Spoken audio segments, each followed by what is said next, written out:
In the video that I just uploaded about the martingale sell stops and sell limits and all, you might have noticed at the end of that video, while I was talking, I went ahead and sold. There's the order right there, the Euro AUD. The reason for that is, like I was saying, the ALMA is going down. It's a daily chart. TSR is going down. When those are going down, usually sells do better. I do not have a daily sell signal here yet.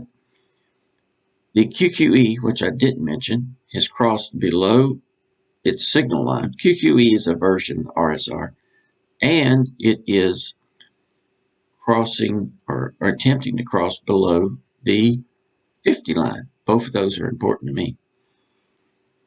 Now, the price is below the Rocky Horn wave on all time frames, weekly and down.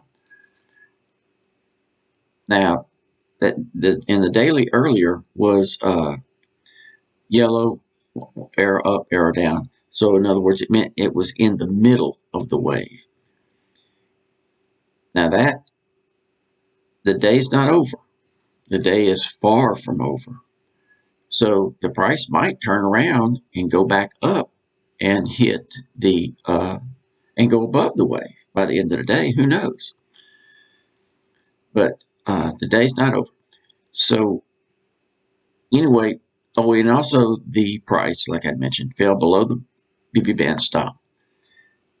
That's a lot of oh, and one other thing is, you see, the last zigzag leg was up. When I see the last zigzag being up, and this amount of days, what's that's 1, 2, 3, 4, 5, 6, 7, 8, 9, 10, 11, 12, 13, 14, 15, 16, 17, 18. In 18 trading days, the market has not been able to go above that deal there. You know, maybe there's a reason for it's taking that long. A lot of times the market will go up and it'll sit there and it'll study on it for a while. To say, well, let's go a little higher. 18 days, it just almost seems like it's as high as it's going to go. So in my mind, I'm thinking the potential is there for, let's just say like this, in this area, which might be about 50% of this. I'm thinking the potential of, somewhere in around here, possibly. So, but you can see my profit targets right there.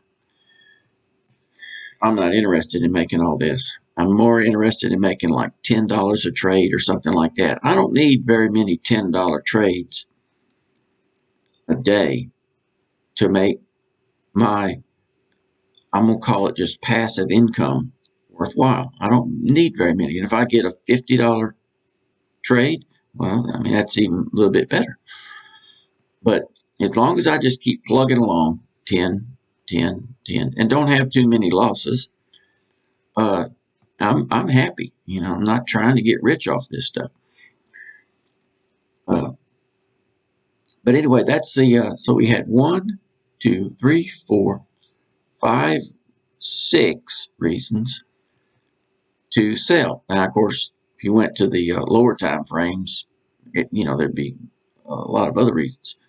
But that's why I sold, and I put my profit target and I put my stop loss. Now, there is no way.